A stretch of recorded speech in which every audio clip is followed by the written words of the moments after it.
वानखेडे आहे. मी माझ्या नातेवाईकाकडे खडकी येथे पाहुणा म्हणून आलेलो आहो.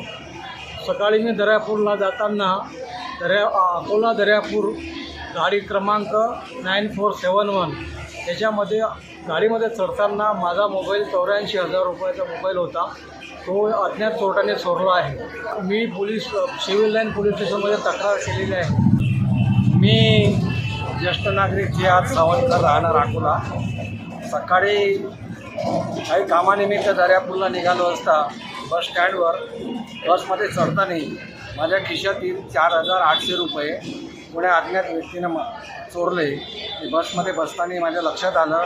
लगेच बसमधून उतरल्यानंतर मी बघितलं की आपले पैसे चोरीला गेले. मी सिव्हिल लाईनला तक्रार केली. असं प्रकार इतरांसोबत होऊ नये आणि त्या ठिकाणी पोलीस बंदोबस्त असतानाही CCTV कॅमेराचा अभाव दिसून आला. आम्ही शोधलं पण त्या कॅमेऱ्यामध्ये ती जी बस होती ती आम्हाला दिसली नाही.